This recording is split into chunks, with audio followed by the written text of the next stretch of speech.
avançar então para a terceira lição do estudo à sabedoria, vasto.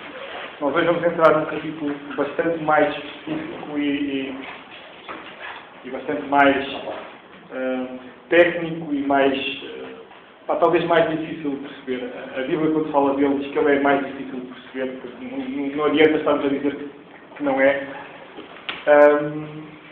Nós até agora vimos as características da sabedoria, continuamos a falar que a sabedoria é a capacidade de conseguirmos identificar as melhores coisas, sabermos o que fazer para as alcançarmos e depois, finalmente, darmos aquele passo que separa sábios de ignorantes, que é conseguirmos avançar para outras coisas. Uma das coisas mais importantes que nós podemos fazer, ou a mais importante, é aplicar a sabedoria à salvação. Mas vimos também, na lição da quarta-feira, que é de ontem, que a sabedoria é indissociável de Deus. Nós não podemos separá-la de Deus e que Deus passa a sabedoria dele, que é algo que é mesmo muito íntimo dele, aos seus filhos. E que são o veículo de entrada da sabedoria no planeta Terra. Não há outra forma disso acontecer. Gostava novamente de aplicar a definição de sabedoria àquilo que vamos fazer hoje. Uma outra coisa incrivelmente importante que os sábios têm consciência que é importante é perceber exatamente o que Deus diz. E se nós quisermos atingir esta coisa importante, que é algo incrível, que é Deus falar e nós percebermos o que Deus diz, nós precisamos depois de saber o que fazer. Ou seja, nós identificamos que saber o que Deus diz é uma coisa importante e temos que saber como chegar a essa coisa importante. O que é que eu devo fazer para saber ou para compreender claramente o que Deus diz? E é exatamente aí que nós nos vamos focar hoje. Qual é o caminho para nós sabermos o que Deus diz? Sim? É só um segundo.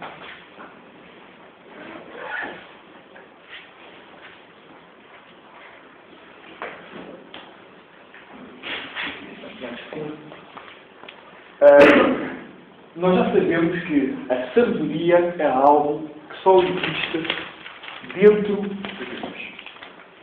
Tentarmos separar uma coisa da outra é uma parvoíce, porque não conseguimos fazer. Vimos também que Deus passa a sabedoria aos seus filhos. Alguma razão por isto era passar a PT?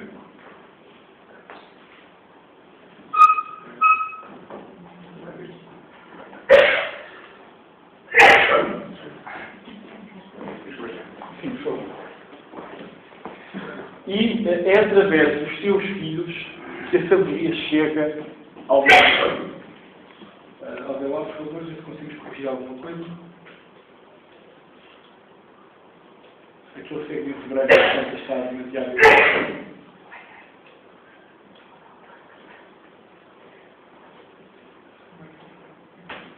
Ali, o segmento branco está no vés, tenta colocar no meio, pode ser.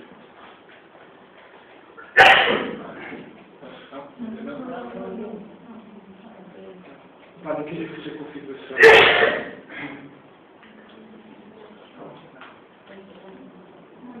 Provavelmente seja coisa. Mas a imagem é formação. É assim, não é? Tem a imagem. Eu trabalho com isso. Imagem. Vai em cima disso, não é? Não sei se é na imagem, mas... Pode ver assim? Está melhor. Menos que mais ou menos. Mas não se estreiam. Não se estreiam mais que É no contraste. A temperatura da cor está fria.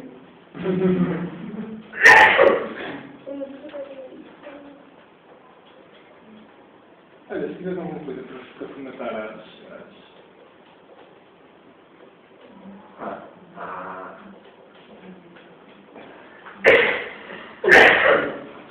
Este é o ciclo. A Bíblia é clara neste ponto. Deus, que tem sabedoria, passa aos seus, e esse é o mecanismo único pelo qual ela chega aos nossos pais, às nossas igrejas, às nossas escolas. Onde está a eterna questão? A eterna questão passa ali. nós, enquanto filhos de Deus, muitas vezes não percebemos a mensagem.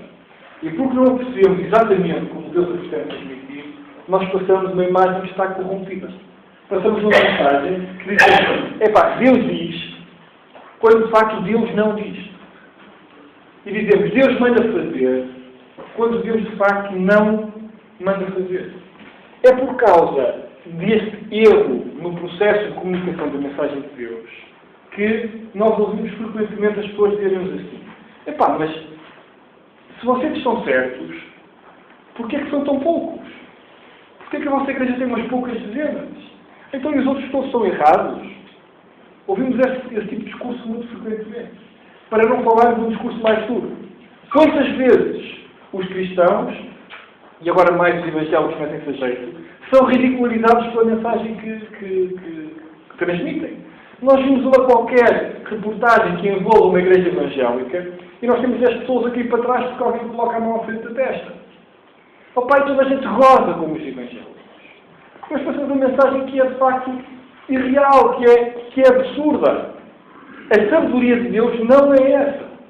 Mas nós temos passado uma mensagem absolutamente errada. E, portanto, o objetivo da lição de hoje é nós tentarmos deslindar qual a chave para que a mensagem que nós dizemos quando Deus diz, nós temos a garantir que de facto Deus diz. Sobre este assunto, nós já fizemos estudos imensos lá nas fronteiras durante 10, 11, 12 semanas e falamos muito pouco. Portanto, um dia eu vou eventualmente abrir assim a portinha, destrancar ligeiramente e esperar que depois de tudo isso nós possamos avançar e fazer o trabalho de casa nós próprios. Isso é o nosso dever, isso é fundamental para nós. Para tentar responder à pergunta que é o que é que Deus de facto diz? O que é que Deus pretende transmitir? O que é que Deus quer que eu faça? O que é que Deus quer que eu pense? A que é que eu tenho que obedecer? A Bíblia diz imensas coisas. A quais delas é que eu tenho que obedecer? Eu tenho que obedecer a uma parte? Eu tenho que obedecer a tudo? Eu tenho que não obedecer a nada? O que a Bíblia diz?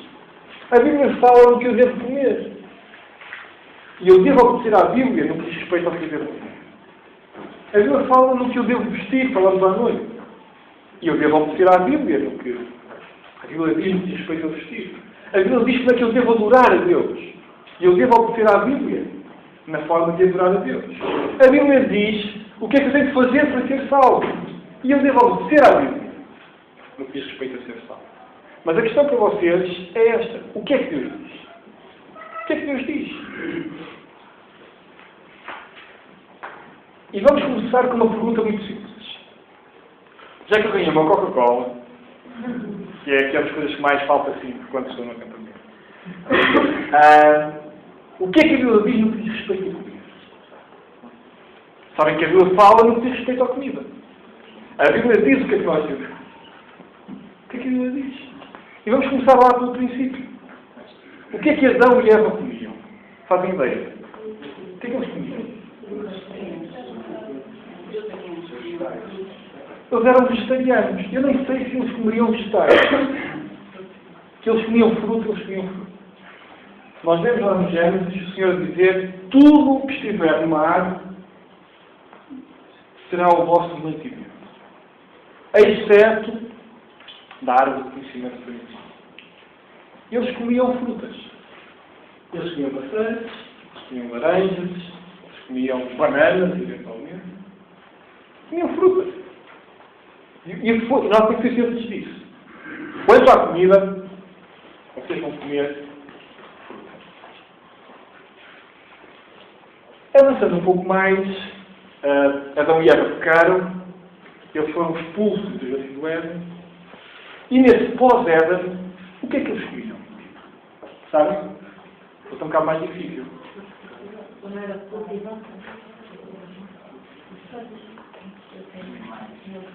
Vamos ler? Vamos ler? Gênesis 3, 17, 18. Alguém lê? Temos de ser muito rápidos. Está bem? O que é que eles comiam?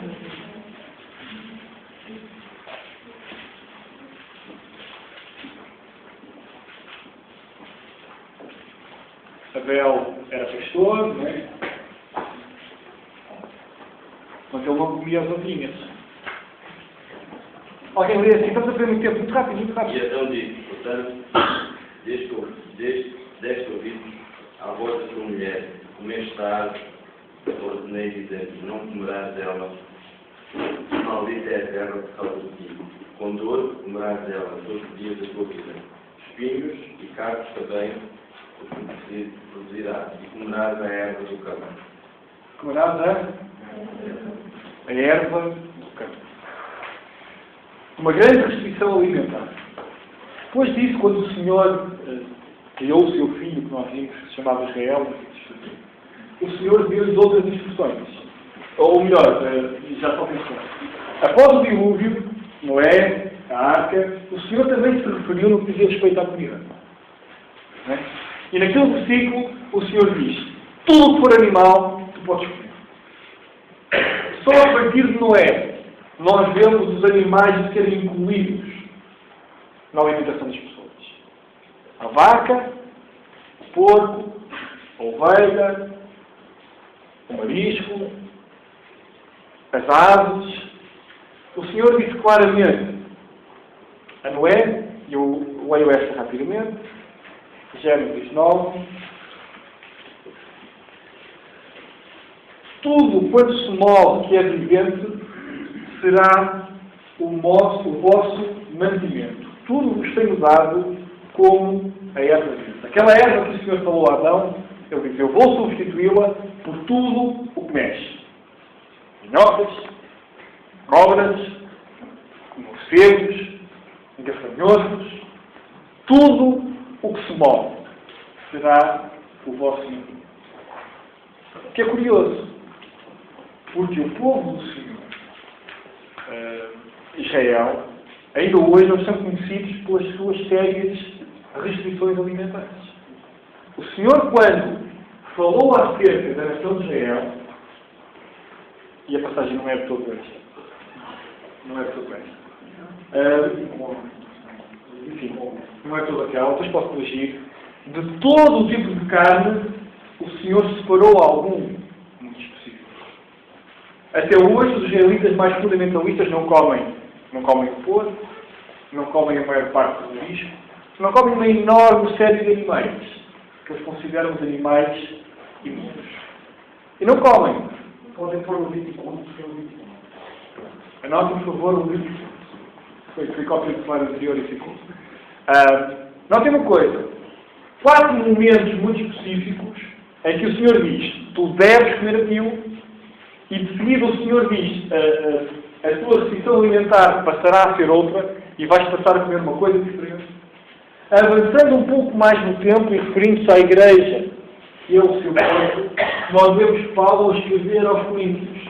É pá, quando fores às compras, tu come e compra o que encontrares. O que estiver à venda, é isso que deves comer. Seja porco, seja a vaca, seja a ovelha, seja o camarão, seja o agostinho, seja a sapateira, seja lá o que for. Se está à venda, se as autoridades sanitárias aprovam, epá, compra, mata, se estiver vivo, e come. Não é? Mata e come, diz o Senhor. O que eu quero chamar a vossa atenção é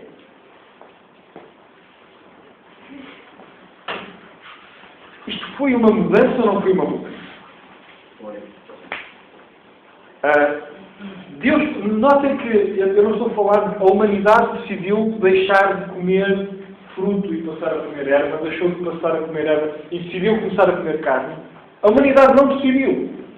Deus falou e disse, Adão, tu vais comer de tudo o que há nas árvores. Depois falou a Noé e disse, epá, se é animal que se mexe, tu vais comer. Algum tempo mais tarde, ao seu povo, o Senhor disse, tu vais comer carne, mas apenas uma carne selecionada.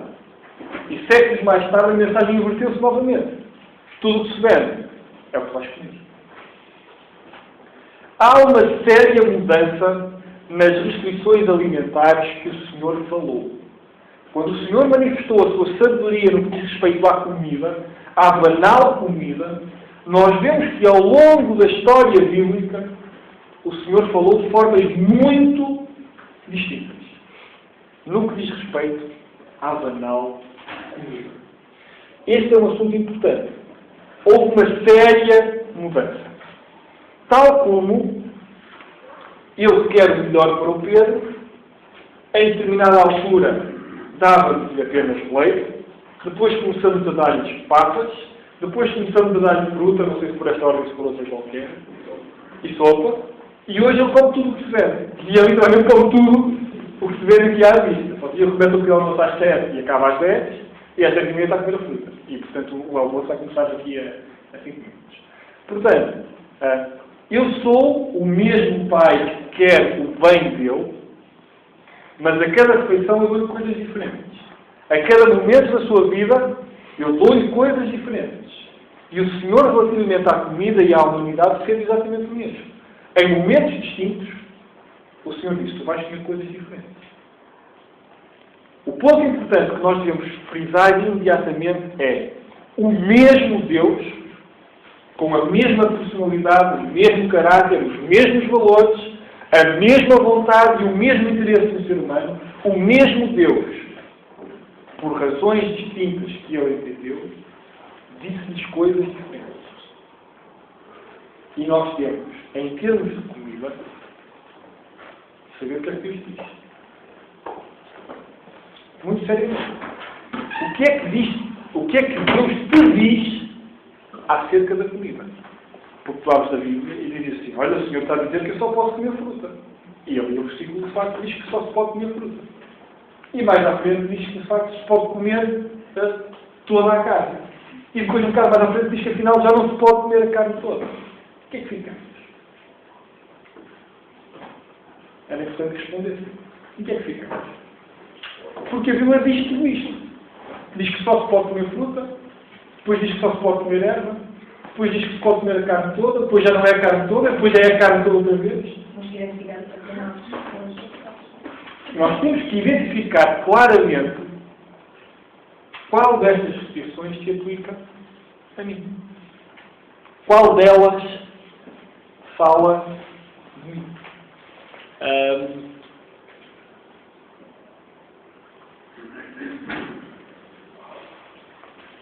A questão que se coloca é, se Deus se deu ao trabalho de falar acerca da comida, e se nós vemos, se quanto à comida, Deus falou de formas tão diferentes, será que Deus mudou a sua postura, mudou o seu ensino, apenas em termos de comida? Será que a alimentação foi a única coisa com a qual o Senhor se preocupou? Será que a forma como nós comemos é a única coisa que ao longo da história de Deus e do homem, Deus fez questão de fazer alterações? E o próximo slide é um slide importante. Porque é um slide absoluto. Que é o slide 53. Que é o número primo. E é? Não. Não. Esta é uma conclusão inteligente que nós devemos tomar. A maior parte dos evangélicos diz que sim. Diz que Deus não muda, a sua postura não muda, Deus é imutável, lá vem com essa, que Deus é imutável, para também ser imutável, e ao almoço eu bebo leite, e ao almoço como carne. E eu sou o mesmo pai. E eu trato o Pedro como não trato a Ana, e trato a Ana como não trato a vocês, e quando estou com pessoas diferentes, tenho posturas diferentes, eu sou o mesmo. Mantenho os mesmos valores morais, mantenho exatamente os mesmos valores espirituais e moldo de forma diferente em função das pessoas com quem eu vivo. Eu convosco sou a pessoa que vocês veem mais ou menos. Em minha casa terei ligeiramente diferente.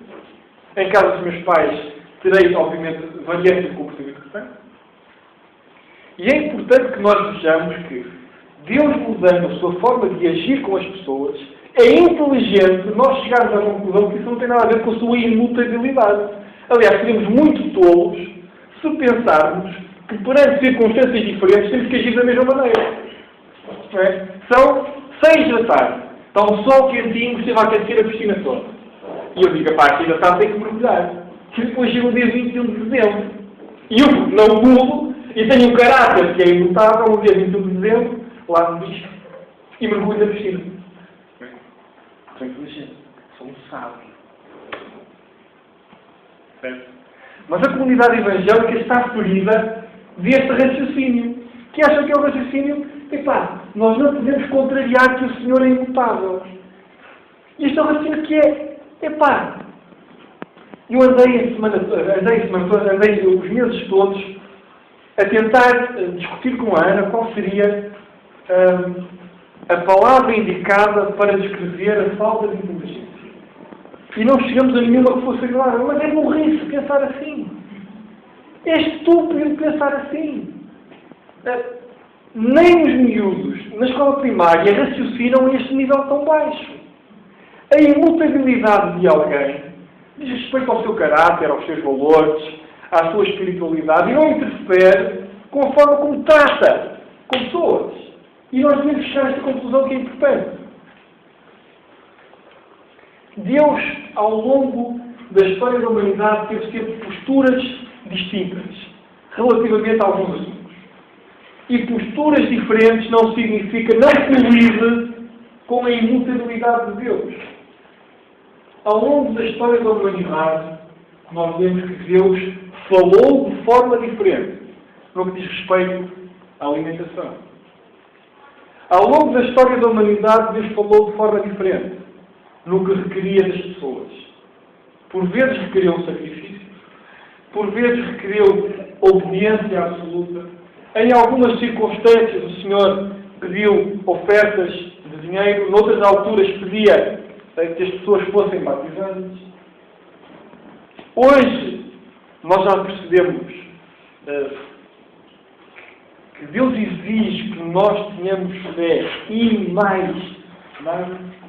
Deus mudou ou teve posturas diferentes no que diz respeito àquilo que precisa de nós. As promessas de Deus foram absolutamente diferentes.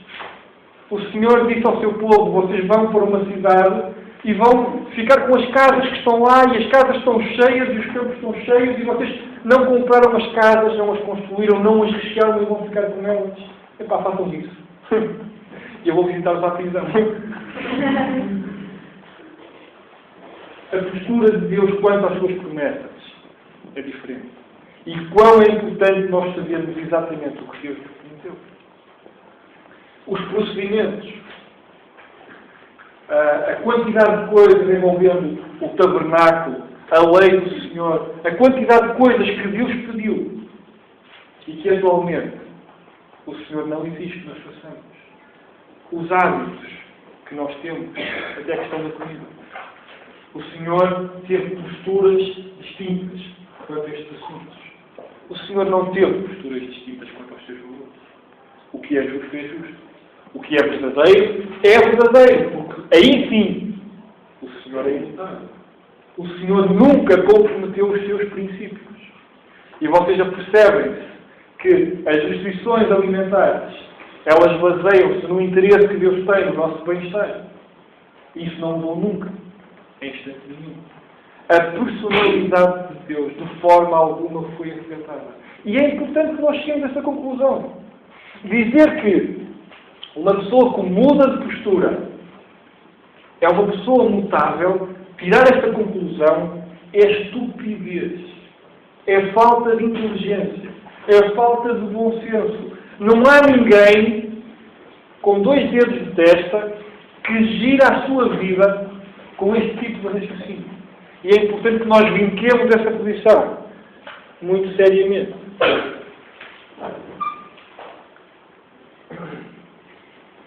O Senhor revelou-se de formas distintas. Viu coisas diferentes ao longo da história. E isso, de forma alguma, colide com a sua imutabilidade. Eu de uma pessoa espero que cuide do meu carro, se eu for o meu mecânico. De outra pessoa eu espero que ele abasteça o tanque, se eu for o homem da gasolineira. O fulano trabalha na padaria, eu espero que a tantas horas eu chego lá e possa encontrar pão. Mas eu sou exatamente a mesma pessoa. Espero coisas distintas, de pessoas distintas. E esta é uma conclusão inteligente. Terminamos a primeira parte. Segunda parte. Como é que eu identifico exatamente o que é que Deus está a dizer? Se Deus teve posturas distintas ao longo da história da humanidade, em que postura é que Deus está a falar comigo? Será que Deus está a falar comigo como falou com Adão? Será que Deus fala comigo nos termos em que falou com Noé? Será que Deus está a falar comigo nos termos em que falou com Moisés? Como é que Deus está a falar? O que é que eu devo fazer? Vamos ver Filipenses 4:15 rapidamente.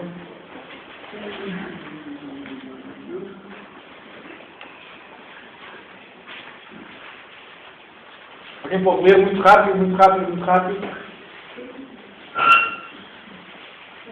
Filipenses 4:15. E bem sabeis também, ó filipenses, que no princípio do Evangelho, quando parti da Macedónia, uma igreja comunicou comigo com respeito a dar e receber, que não vos chamei. Obrigado. Fico estranho. Eu digo ao Filipenses, vós sabeis que no início do Evangelho, nenhuma igreja comunicou comigo, ou seja, nenhuma igreja participou financeiramente, a não serem vocês.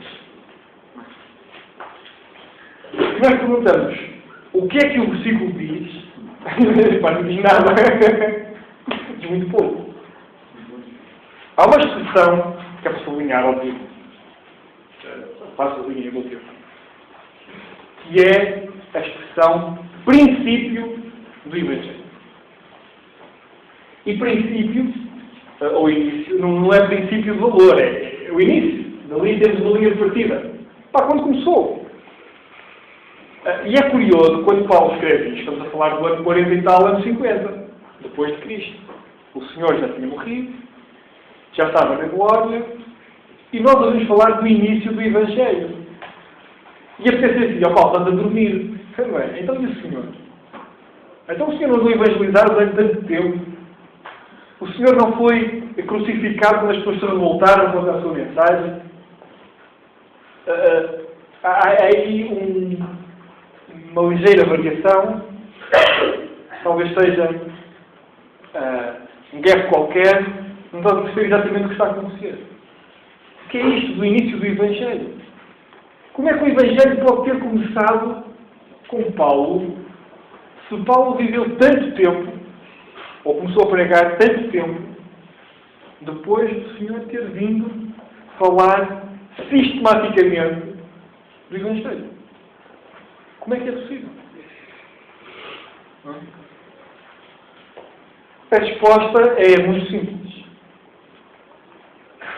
O Senhor estava certo, porque a sua mensagem era o Evangelho. E Paulo estava correto ao escrever que ele participou no início. Paulo falava do Evangelho, que é o Evangelho mais recente. Ele falava de um Evangelho posterior àquilo que o Senhor tinha falado. E você vai dizer, calma, Evangelho é sagrado. Epá, não se mexe no Evangelho. É santo. A palavra Evangelho, epá, se alguém fala mal dela, ou se alguém diz que o Evangelho não é santo, não é único, não é imutável, a ira de Deus deve cair sobre ele. Epá, mas Evangelho é uma palavra não absoluta. De todo. A palavra Evangelho não significa nada mais, nada menos do que uma boa notícia. Eu poderei dizer assim, olha, vou falar o Evangelho. O IVA baixou. E a frase está bem feita. O IVA é um imposto. Para falar outra. Eu posso dizer, vou falar do Evangelho e eu ganhei uma Coca-Cola. E a frase em termos de composição gramatical e de significado das palavras está correta. A palavra Evangelho não é santa. De todo. Assim como muitas outras palavras na Bíblia que nós dizemos que são santas, não são santas. De todo. A palavra Evangelho significa apenas boas notícias. Quando o Senhor disse a Noé, pá, constrói a arca, isso é um Evangelho. Porque foi uma ótima notícia. Quando o Senhor chegou perto de Moisés e diz, olha, eu vou mandar-te para o Egito e tu vais libertar o meu povo. Isso foi o Evangelho. Uma boa notícia. A palavra significa apenas uma boa notícia. É uma expressão genérica que significa apenas boa notícia. Pode ter vários significados e pode ter várias aplicações. E isso é importante.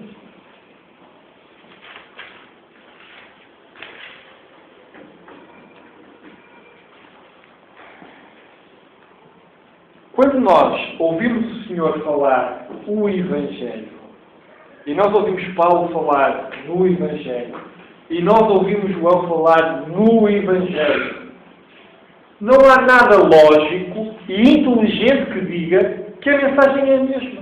De todo. De todo. E esse é outro vício que os evangélicos têm.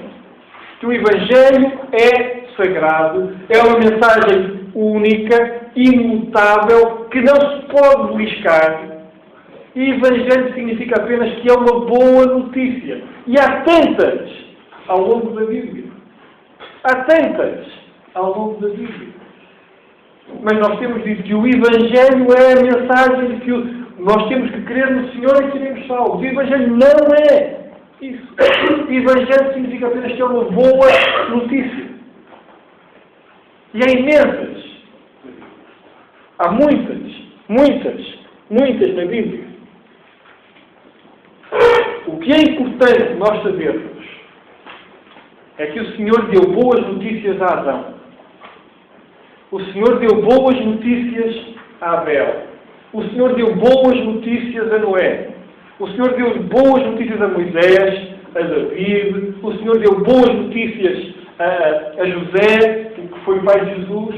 O Senhor deu ótimas notícias enquanto pregou. Mas não há nada que diga que essas boas notícias eram a mesma. Nada. E nós evangélicos são puristas. Ou nós evangélicos são puristas. Estão rétios. Estão habituados a fazer divino aquilo que não é bíblico. E a fazer divinas as suas decisões. E a colocarem tal e qual como os católicos a sua tradição ao nível daquela que é a palavra de Deus, têm falhado redondamente em ver uma coisa. Da mesma maneira que o Senhor falou de formas distintas no que diz respeito às notícias, no que diz respeito à comida. Exatamente da mesma maneira. O Senhor tem boas notícias diferentes.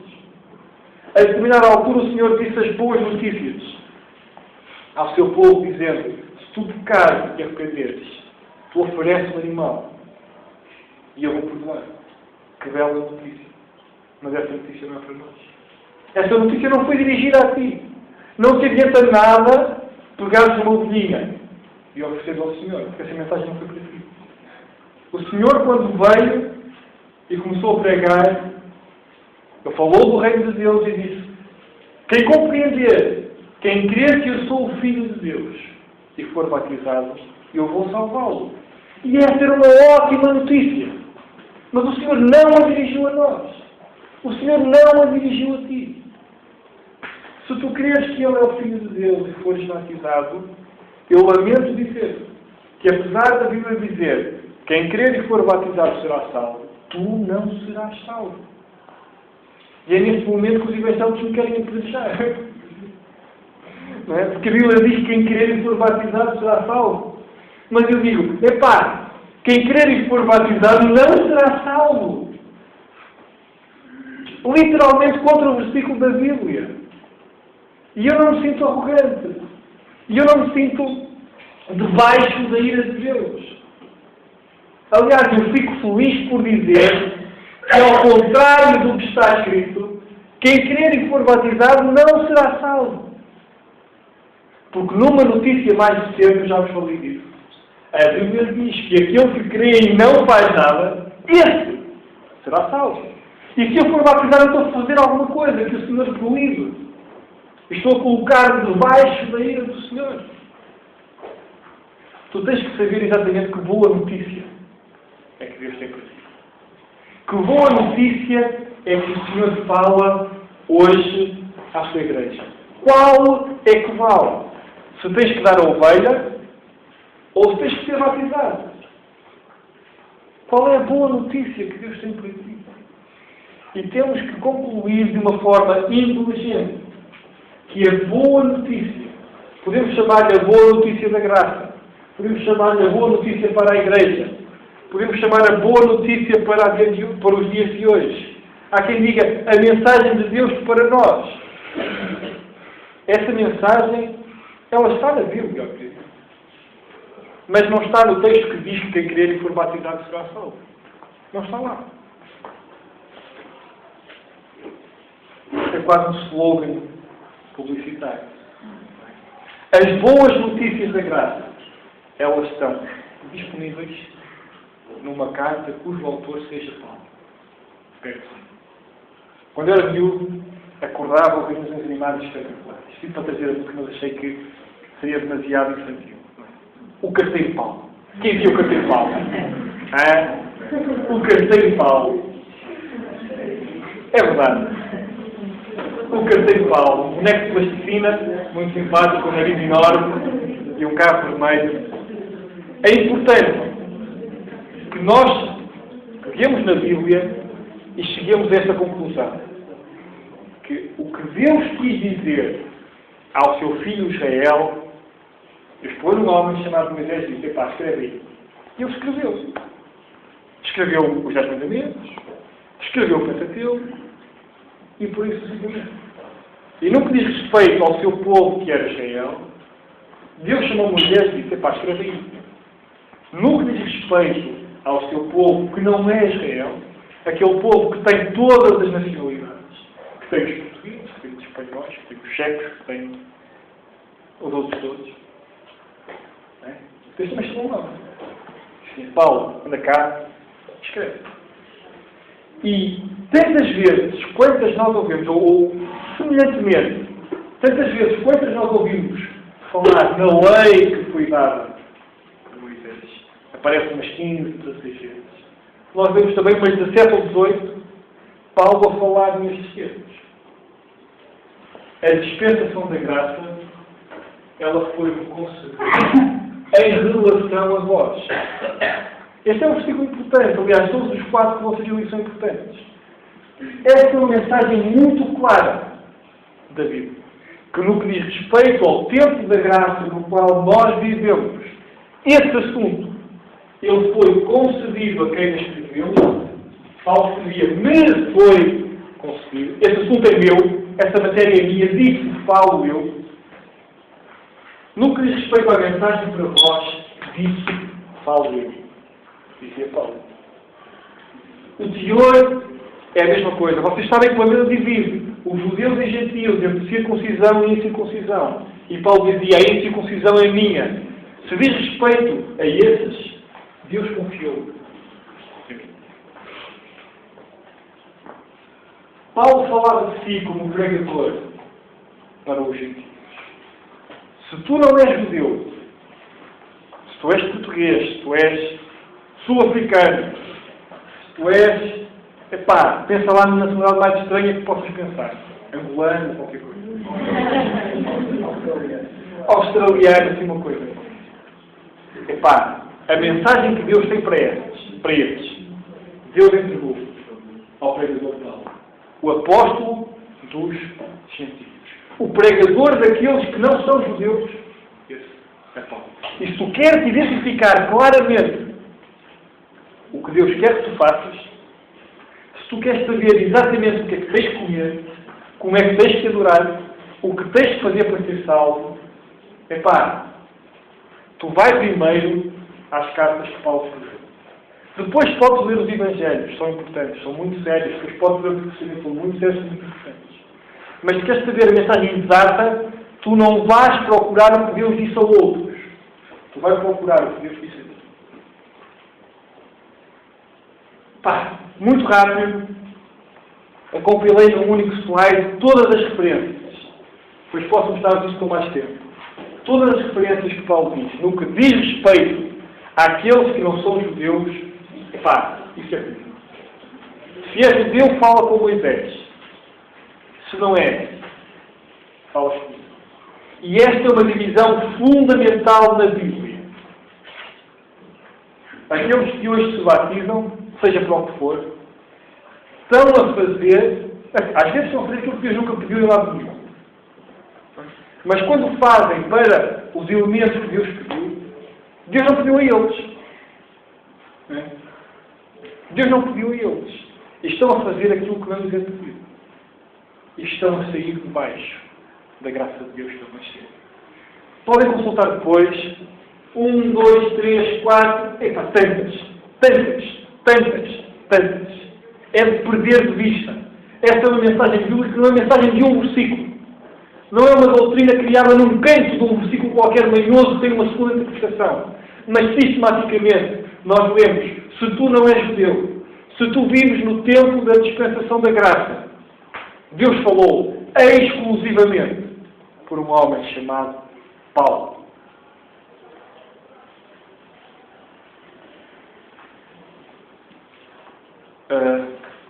Quando eu era miúdo aí com 9 anos, nós tivemos lá em casa uma situação na altura do Natal muito crítica. Estávamos mesmo em cima do dia 24, os presentes estavam comprados e às tantas, um de nós, que eu não vou dizer quem é, mas não fui eu ainda não era nascida, ali no dia 23 e dia 24, o David tinha para aí uns... Pode ter outro David. Tinha talvez, não sei, 3, 4 anos. E vi um peluche à venda. Um peluche daqueles gigantescos. Enormes. Um urso qualquer, uma coisa. E eu queria aquele brinquedo como presente de Natal. Só que ele já tinha um presente de Natal. Eu já tinha pedido uma outra coisa.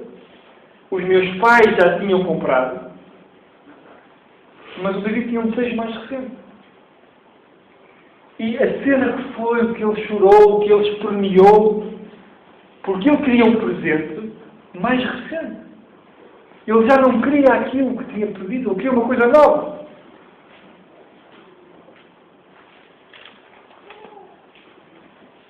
Imagina-te na mesma circunstância.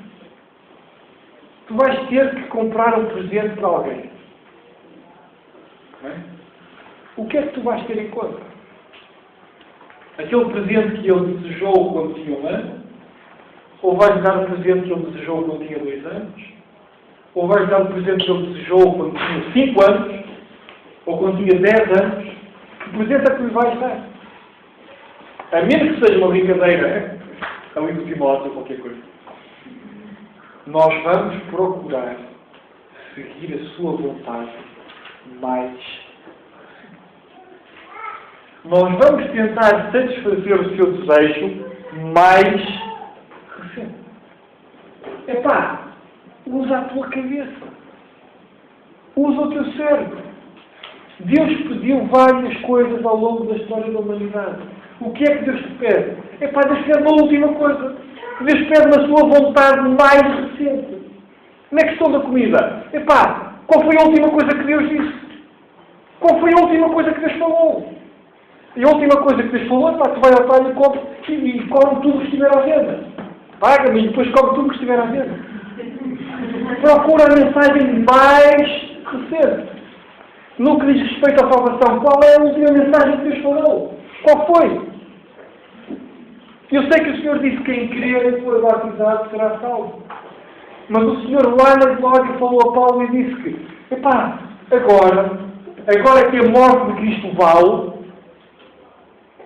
que a morte de Cristo substitui e cancela tudo, eu exijo que se faça nada. Nada. E quantos estarão perdidos? Porque fazem alguma coisa. A vontade mais recente. Aquela é uma visualização mal feita, propositadamente, no blog, porque eu não quero que vocês leiam o que está lá de escrever, nem o que está lá em cima. Mas no meu bloquinho, naquele que eu levo para todo lado e que escrevo tudo, eu escrevia nada na altura. E vou pôr um bocadinho maior, porque a mensagem é importante. Quando nós eliminamos a exclusividade de Paulo enquanto carteiro. Quando nós pensamos, epá, eu sei, mas eu prefiro olhar para a Bíblia como um todo. Eu vou ver o que é que Deus diz a Abraão e a Moisés, e depois a David, e depois aos profetas, e depois não sei o quê, e eu vou tentar arranjar uma maneira de conciliar isto. Epá, então concilia esta. Como é que tu te fazes estes fatos? Não. Concilia esta. Está bem? Concilia esta. Concilia então, epá, tu podes comer a carne toda, mas não podes comer os animais imundos. Concilia esta. Arranja uma maneira de dar a volta a isso. Por exemplo, arranja uma maneira de dar a volta a isso. Deus pediu do ser humano coisas irreconciliáveis. E quando nós eliminamos, quando Deus falou para a igreja, Deus falou exclusivamente através de um homem, de um carteiro chamado Paulo, nós eliminamos à partida qualquer possibilidade de sermos bem-sucedidos. É por isso que depois toda a gente faz os evangelhos. Porque nós encontramos na Bíblia que sim, e assim não. Nós andamos à procura que as pessoas falem as línguas, e as línguas da Bíblia eram línguas conhecidas, eram grego, era árabe, era não sei o quê. Não é? E depois nós ouvimos falar e não ficava estranho. Mas as línguas da Bíblia tinham um objetivo muito concreto. Que eram as pessoas que vinham de longe, de países diferentes, terem uma espécie de tradutor. Epá, agora concilia isso. Se nós rejeitamos esta sabedoria que vem da Bíblia, epá, arranja outro. Mas está-se a meter com Deus. Não é? E tu viste como é que Deus tratou com os jovens.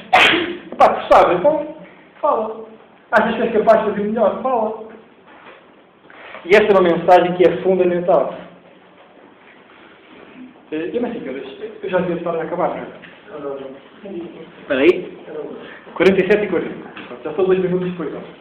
Vou tentar terminar em 5 minutos, que não vou conseguir, mas eu salto os slides muito rápido. Notem que um dos homens mais próximos do Senhor Jesus era Pedro. Um dos apóstolos mais íntimos, mais chegados. E depois de Paulo ser salvo, mas uma vez que nós temos que ler, que é 2 Pedro 3, os versículos 15 e 16.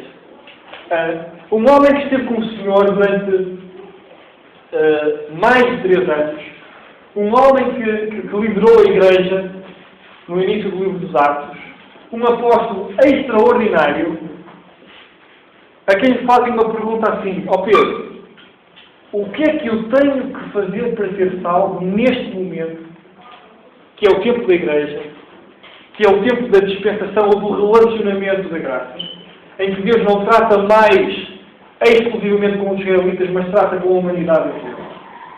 Ó Pedro, o que é que eu faço para ser salvo? O que é que Pedro diz? Ele diz assim: ter por salvação a longanimidade de Nosso Senhor, como também a nossa amada irmã Paulo descreveu segundo a sabedoria que foi dada, falando disto, como em todas as suas epístolas, entre as quais há pontos difíceis de entender que os indultos constantes torcem, e igualmente as outras escrituras, para a sua própria condição. Obrigado. Notem, eu não estou a dizer que é fácil, porque ele diz que há pontos que são difíceis. É fácil, mas Deus deu-nos um cérebro, e tensionamos os alvos. Notem, um homem que esteve 3 anos com o Senhor, que foi líder da igreja durante imenso tempo, que fez todo o tipo de milagres, ele diz assim: se querem saber como ser salvos, falem com Paulo. Será que ele não tinha uma resposta para dar? Será que ele não sabia o que dizer? Será que subitamente ele ficou com dúvidas? Mas no que diz respeito a todos os assuntos específicos da Igreja, que é o corpo de Cristo, todos na Bíblia apontam: Deus falou por ele e só por ele. Pedro não poderia ter dado uma resposta? Acham que ele não saberia responder? Mas a revelação da sabedoria de Deus para a igreja que é o seu corpo. Deus chamou um homem e disse: Paulo, com este assunto, és tu quem escreve.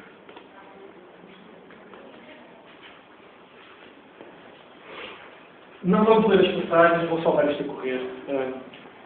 Paulo fala sistematicamente nestes termos. Ele diz: Deus revelou agora a sua vontade. Deus revelou agora o mistério da dispensação da graça. Deus transmitiu-me agora para a revelação os assuntos que concernem à Igreja, que é o corpo de Deus. Ele dizia que ele agora, no momento em que ele escrevia, aquele agora nunca foi revogado. Não houve nenhuma mensagem que substituísse esta mensagem. O Evangelho que o Senhor pregou enquanto viveu, que era claramente direcionado ao seu povo, o nome Jesus significa Ele salvará o seu povo dos seus pecados, e nós acabamos de ver no dia anterior quem era o seu povo. Não é a sua igreja, é o seu povo, o seu país Israel, e o nome de Jesus significava exatamente isso. Esta mensagem que o Senhor falou enquanto esteve na terra, o Senhor tem uma outra mensagem que o Senhor falou diretamente do céu. Esta mensagem que Ele transmitiu agora enquanto Paulo escrevia, esta mensagem será revogada quando não houver igreja. Quando a igreja for arrebatada, quando a igreja deixar o planeta Terra, essa mensagem então será finalmente revogada. Aquilo agora não foi substituído. Sabem qual é o símbolo? Não. Hoje todos nós temos um projetor que seja HD. Todos temos monitores que sejam HD. Deixem-me dizer-vos que a dispensação da graça é HD. É aquela que na Bíblia mais bem definida está. O Senhor diz quando é que começa, quem é que fala dela, como é que se vive nela, quando é que termina, de uma forma direta, específica, concreta, como nunca na vida falou de todas as outras. Deus manteve relacionamentos com vários povos, com várias pessoas ao longo da história. Nenhum está tão bem definido quanto este. Nenhum tem mais informação quanto este. Nenhum é mais direto quanto este. Nenhum é mais rico quanto este. E quão doidos nós seremos se quisermos ver o relacionamento da graça numa televisão preto e branco. Se nos basearmos no Antigo Testamento, é importante. Se nos basearmos nos Evangelhos, no início dos Atos, em que o Senhor tratou ainda muito concretamente como o seu filho de Israel, nós não veremos este relacionamento da graça. Chame-lhe o que quiserem. A dispensação da graça, tempo da igreja, tempo da igreja de Cristo. Para nós hoje, chame-lhe o que quiserem. Esse é o meu e está bem definido. Começa aqui e acaba lá.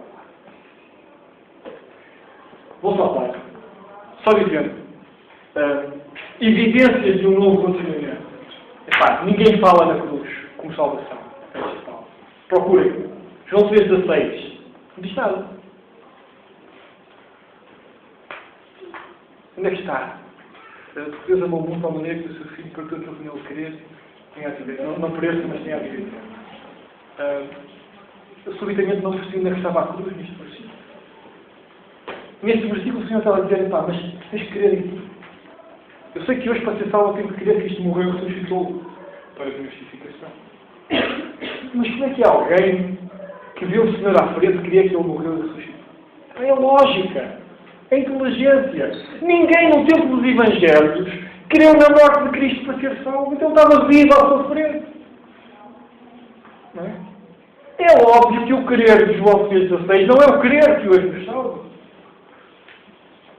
Essa mensagem nós encontramos-la exclusivamente nas cartas de Paulo. Assuntos como o arrebatamento, assuntos como a ceia do Senhor para lembrar a morte do Senhor. Não é? Aquela parte, o Senhor estava à frente deles. Não digam que aquilo era a frente do Senhor. O Senhor estava à frente deles. Não há memória da sua morte. Podemos falar nisto depois. Finalmente.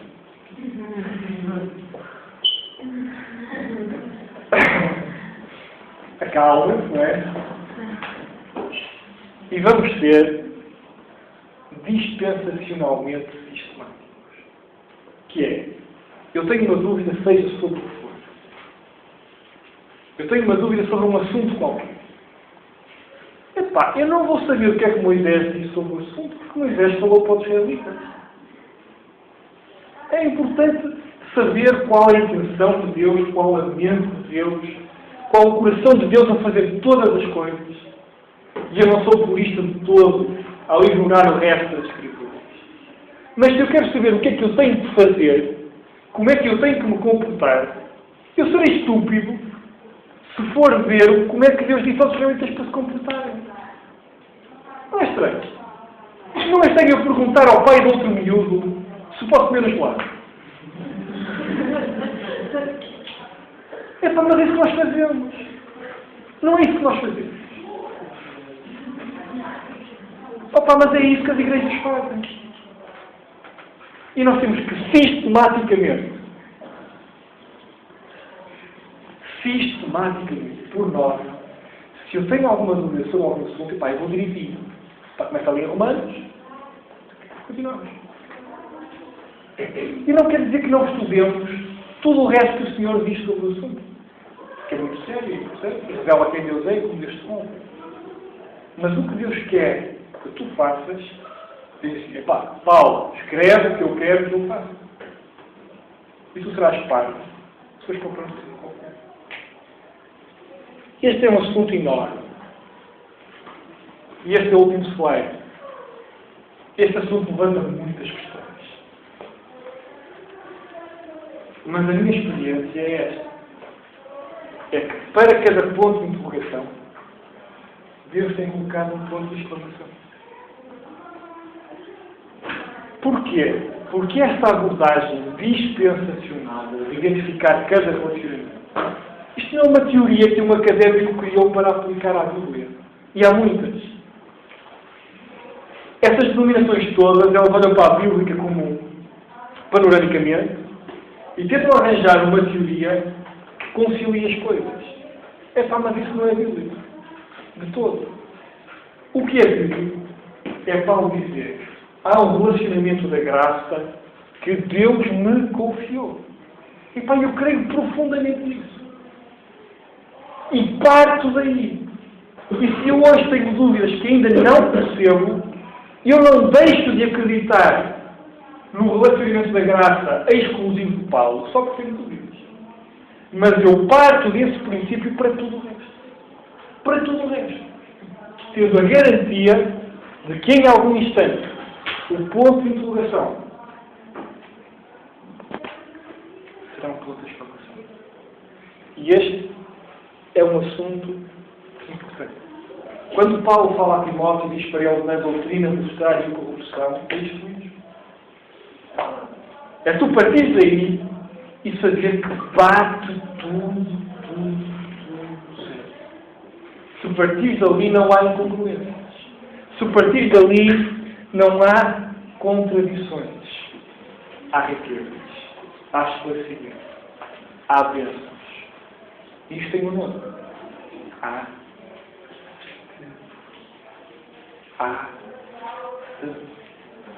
Que o Senhor nos abençoe.